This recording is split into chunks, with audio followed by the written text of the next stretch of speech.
Voz é meio, palavra é mensagem, sem a qual a voz fica sem sentido. O Grupo Imagem e Credibilidade e a Companhia da Voz se uniram para levar até você comunicação integrada, credibilidade da voz. Alexandre Jardim. Crises te preocupam? E a sua reputação? Como está? Eu tenho a solução. Rodolfo Lago. Você entende como as decisões são tomadas neste país? Te ajuda a escrever como os melhores jornalistas. Luiz Ximenes. Você já se ouviu gravado? Quer melhorar? Vem pra cá que eu te ajudo. Alexandre Mota. Sem saber qual caminho percorrer, te ajudo a estruturar sua empresa e seus projetos. Estevão Damásio. Use o poder do rádio e dos podcasts para passar a sua mensagem. Pode contar comigo. Profissionais da voz e da palavra em uma fábrica de podcasts, entrevistas, cursos, treinamentos e consultorias e conteúdos que irão contribuir na sua tomada de decisão. Soluções em comunicação. Credibilidade da Voz. Uma parceria dos grupos Imagem, Credibilidade e Companhia da Voz. Olá, começa agora o nosso conteúdo de sextas-feiras, que é o JBR News feito por mim e por Rodolfo Lago. Normalmente estamos aqui diariamente, levando para vocês o principal fato do dia na capital federal, com análise e bastidores, mas hoje é aquele dia que nos reunimos, lembrando que a gente começou há alguns anos esse conteúdo justamente numa ideia de um bate-papo, que era um cafezinho na varanda do Rodolfo, e a gente consegue agora às sextas-feiras, ainda que cada um na sua casa, devido ainda ao momento pandêmico, mas é um pouquinho do que a gente começou lá naquele início, né, Rodolfo Lago? Tudo bem contigo? Tudo bem, Alexandre. Não tão bem quanto você, né? Porque, afinal de contas, não é toda hora que o cara se torna campeão brasileiro depois de esperar 50 anos. Parabéns. Eu te agradeço muito por essa lembrança, e realmente não é para qualquer um, não, porque 50 anos aguardando para gritar é para poucos, né? E eu estou muito feliz, realmente, inclusive seguidores e seguidores, entenda que hoje estou vestido com uma camisa antiga do Clube Atlético Mineiro, uma camisa dos áureos tempos do Galo, que agora, na minha alegria deste dia, voltou. Mas vamos lá, Rodolfo Lago, que também não está esquecendo dele não, viu, seguidor? Se você reparar bem e gostar de futebol, não vou falar o nome, mas veja as cores da camisa de Rodolfo Lago. Vocês entenderão o que estou dizendo. Mas vamos lá, Rodolfo. Rodolfo, a gente nesse bate-papo de sexta-feira, a gente conversou muito, tem muita coisa acontecendo no país, e não tenha dúvida que os assuntos que a gente, inclusive, estará abordando logo mais no podcast do Imagem e Credibilidade, que, aliás, sairá neste sábado com um convidado que é o Guilherme Mendes, do Congresso em Foco, nós já falamos um pouco de tudo. Mas hoje o que a gente estava conversando é muito desse meandro que o seguidor acaba gostando de saber também, que é com relação aos projetos de tramitações chamadas oficiais que acontecem na capital federal, mas que no final das contas elas só têm uma finalidade, né? É garantir a permanência no poder ou as eleições, quiçá reeleições. Então vamos lá, falar de PEC dos precatórios, Rodolfo Lago, e tudo que envolve. Está contigo, já que eu fiquei sabendo que você ficou de olho aí em alguns movimentos de candidatos também ao Palácio do Planalto, que acabaram falando muito nesses dias. Está contigo. Pois é, Alexandre. Enfim, na prática, né, a PEC dos precatórios significa dar R$ 400 de benefício no Auxílio Brasil, né? É principalmente para isso que ela foi criada, quer dizer, abrir espaço no orçamento, podendo parcelar, né, o pagamento das dívidas judiciais, os precatórios, para poder, com esse espaço aberto no orçamento, pagar o Auxílio Brasil no valor de R$ 400. E fica claro, né, Alexandre, que ao aprovar isso, o Senado ontem, né, na quinta-feira, né, a Câmara vai ter que votar, porque houve algumas modificações, mas provavelmente vai aprovar também. Ao aprovar isso, se deu ao presidente uma ferramenta importantíssima para o jogo eleitoral do ano que vem, né? E é tão importante essa ferramenta, Alexandre, que a leitura que eu faço é que o ex-presidente Lula, que é o principal adversário do Bolsonaro nessa corrida eleitoral até agora, acusou o golpe. Ele ontem participou de uma entrevista para um podcast chamado Podpah, o nome do podcast, teve uma audiência enorme, né, 6 vezes maior do que a audiência da famosa live de quinta-feira do presidente Bolsonaro, mas ele acusou o golpe, porque ele passou boa parte da entrevista, Alexandre, criticando o fato do governo ter acabado com o Bolsa Família para criar o Auxílio Brasil, dizendo que isso era um absurdo, que o Bolsa Família não era um programa de governo, era um programa de Estado, não era um programa do Lula, se tornou uma referência mundial, como é que acaba com isso? Quando a gente sabe que, na verdade, o presidente Bolsonaro, na prática, só trocou de nome, né? O Auxílio Brasil é o Bolsa Família, né? E Rodolfo, te interrompendo, mas também lembrando ao nosso seguidor, nós que somos mais velhinhos, né? Que, claro, o Bolsa Família também foi um programa político que foi criado lá pelo PSDB, que também foi turbinado, modificado e ganhou outro nome, né? Volta contigo. Claro, com certeza. Ele foi criado no governo Fernando Henrique Cardoso, ele foi ampliado no governo Lula, né? Então nem essa paternidade toda, assim, os governos petistas têm, né? E ele muda de nome, mas, assim, na essência ele é a mesma coisa, porque o seu formato é o mesmo, né? É um auxílio que se paga a partir do famoso cadastro único, essa é uma invenção importante do governo petista, mas que ela permanece, o cadastro único das pessoas que podem receber esse benefício. Então, na verdade, é a mesma coisa com outro nome, né? E outra coisa que é importante, Alexandre, ao contrário do que disse o presidente Lula, o Bolsa Família nunca foi um programa de Estado. O Bolsa Família era um programa de governo.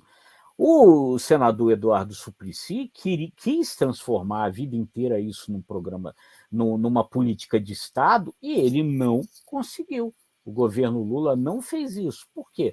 Porque quando é programa de governo, você pode sempre dizer o seguinte: olha, eleitor, se você não votar em mim, isso daí pode acabar, né? Então, o governo Lula não fez isso. Eu acho que você fez uma referência fundamental e a gente deve fazer aqui publicamente, porque nós, repórteres, cobríamos o Congresso Nacional naquele início de 94, quando justamente o presidente Fernando Henrique havia acabado de se eleger para o seu primeiro mandato, mas Eduardo Suplicy, eleito senador por São Paulo, já estava há mais tempo naquela casa. E ele já tinha esse programa e nós lembrávamos bem como ele lutava incansavelmente para transformar o programa dele, que era alguma coisa cidadã, renda cidadã, se não me engano, era isso, renda não é? Cidadã, renda básica, né, de cidadania, alguma coisa renda assim. Básica de cidadania, acho que chama. Então, eu acho boa essa referência sua, para vocês verem que, seguidor e seguidora, muitas ideias que são melhoradas, ampliadas, turbinadas, na verdade, nasceram lá atrás. E o autor de toda essa ideia social no Brasil tem que se dar o valor a ele, é o ex-senador Eduardo Suplicy por São Paulo. Só quis fazer essa referência, Rodolfo, porque você lembrou muito bem aonde nasceu tudo isso. Está contigo. Exatamente, né? E ele propunha isso, ele de fato propunha isso, que isso se transformasse numa política de Estado, quer dizer, que você tivesse colocado na Constituição, e aí nenhum governo poderia acabar com isso, né, como política de Estado. Isso não foi feito. Ao contrário do que disse o ex-presidente Lula nesse podcast amanhã, não foi. Foi política de governo, assim como o presidente Bolsonaro procura agora transformar em política de governo. E tomara que um dia vire política de Estado, para isso parar de ser moeda de troca, porque não tem que ser moeda de troca eleitoral. Não, e você chegou num ponto que eu acho sensacional, porque quando você lembra a importância do programa social, onde ele nasceu, e o reclame do ex-presidente Lula, nada mais é a identificação plena que qualquer um que chegue ao Palácio do Planalto sabe que programa social traz voto, sim. Se o Lula está incomodado de perder a paternidade do Bolsa Família e o Bolsonaro ganhar a paternidade do Auxílio Brasil, é justamente porque atrai público, atrai eleitor, muda muitas vezes o cenário eleitoral. Agora, o interessante... É bom a gente lembrar, né, Alexandre, só te interrompendo, que antes de ser presidente, o Bolsonaro, na campanha, falava contra o Bolsa Família. Dizia que era Bolsa Esmola. Virou presidente, aí sentiu o aumento da popularidade dele na pandemia, no momento que ele começou a conceder o auxílio emergencial, mudou de roupa, mudou de discurso, né? A Bem gente vive num lembrado. país pobre, né? Bem lembrado, Rodolfo, não há como nenhum presidente abrir mão de um instrumento como esse. Agora, vamos fazer também referência que, de fato, é importante, é fundamental. O problema é que o Brasil acaba usando isso justamente em anos eleitorais e faz uma vinculação direta com um benefício que deveria, de fato, ser um benefício a todos os brasileiros e brasileiras que têm carência, mas não ser lembrado somente no ano que tem eleição, né? E aí, dentro dessa história toda, Rodolfo, porque não é só candidato Lula e Jair Bolsonaro, né? Apareceu um Tércios aí, como a gente fala, e ele está enlouquecido, porque ele está falando para tudo quanto é lado, batendo no ex-chefe dele a todo momento, chute na canela do Bolsonaro, é um por dia, que é justamente o juiz Sérgio Moro, ex-juiz da Lava Jato e ex-ministro da Justiça. Porque ele resolveu essa semana também dizer que, sobre Lula, o presidente da República, Jair Bolsonaro, na verdade, além de, segundo Moro, não ter feito nada para que Lula permanecesse preso, fez mais. Comemorou, junto a outras pessoas, quando Lula foi libertado. Olha o jogo. Quer dizer, Bolsonaro queria Lula como seu candidato preferencial numa disputa. Lula reclama do Bolsa Família virar Auxílio Brasil. E aparece um Tércios aí que está se achando já o Bolsonaro. Então, o negócio está ficando ótimo nessa Brasília, Rodolfo Flávio. Pois é, né? Não sei se é verdade isso que o Moro falou, né? Que o Bolsonaro teria comemorado quando o Lula foi solto. Mas vamos combinar uma coisa, né, Alexandre? A gente sabe, né? Quem acompanha aqui sabe. O malvado favorito do Bolsonaro é o Lula, e o malvado favorito do Lula é o Bolsonaro. É o cenário no qual os dois se sentem mais à vontade, a polarização entre os dois. Isso daí é inegável. Qualquer outro quadro é um quadro que fica mais imprevisível para ambos. Eu acho, Rodolfo, pelo que você falou, e é importante também a gente levar um pouco disso para o nosso seguidor e seguidora, nenhum de nós tem bola de cristal. O Rodolfo brinca muito que ele não é mãe de nada. Mas o fato é, um programa como o Auxílio Brasil, ou chama-se Bolsa Família, independente, isso muda cenário eleitoral. Isso muda, em especial, num país que está atravessando uma crise econômica seríssima, com desemprego alto, com fome na população.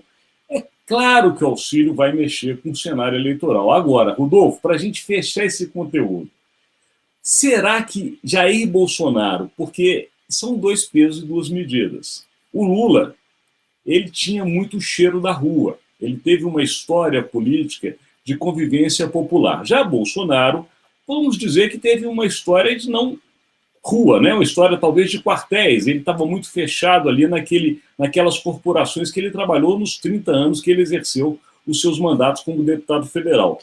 Mas, virando presidente, ele teve que circular mais. E ele teve uma perda de um eleitor que era muito caro para ele, que era já justamente esse chamado eleitor de direita, que hoje começa a se dividir com o Sérgio Moro.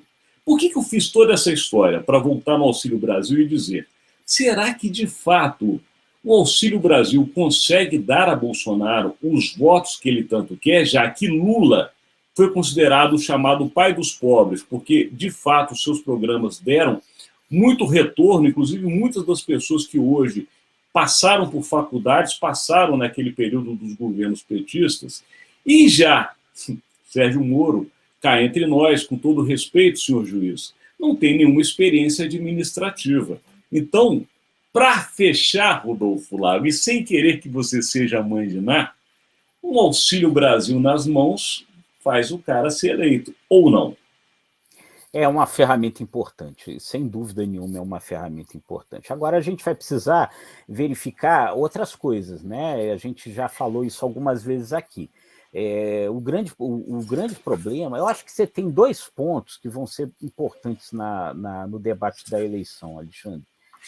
A economia e a pandemia. E um se junta com o outro, né? E um se mistura com o outro, né?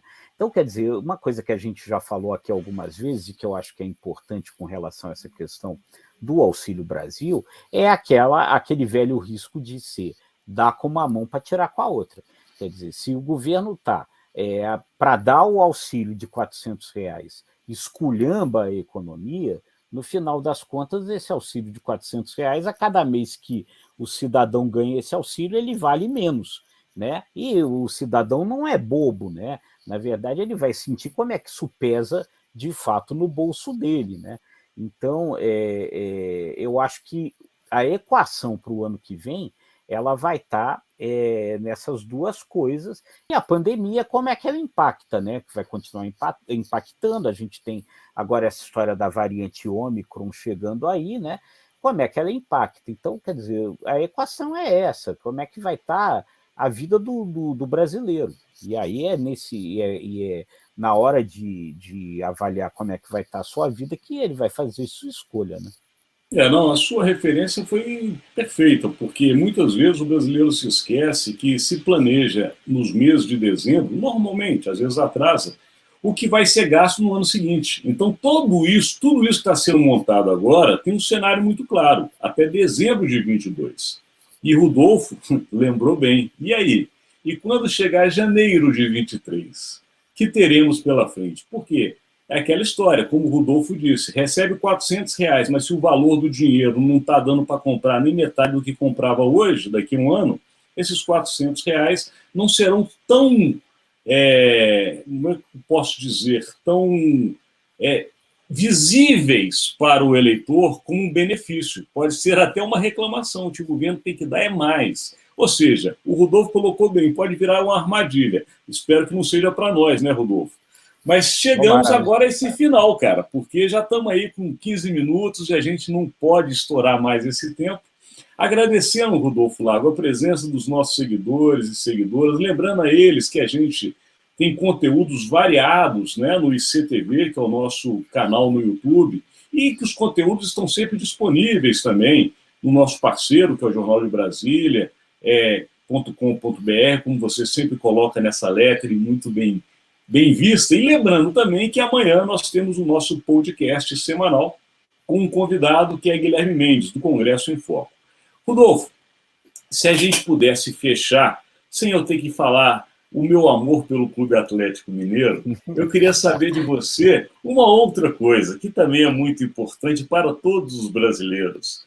Após 50 anos, será que se tem uma felicidade assim? Porque eu estou tão alegre, Rodolfo Lago, que eu não consigo deixar de agradecer por esse time. E desculpa, seguidor, se você torce para outros times, como o Rodolfo Lago está estampado com o dele. Mas eu não tenho como não agradecer. Obrigado, Galão, pela alegria que me destes. Rodolfo Lago, eu vou ter que encerrar sim. Meus parabéns. Você foi merecido, sem dúvida nenhuma merecido. Um timaço comandado pelo Hulk. Eu só espero que você não tenha que esperar mais 50 anos de novo. Abraço, Rodolfo. Um abraço, bom fim de semana para todos. Para nós.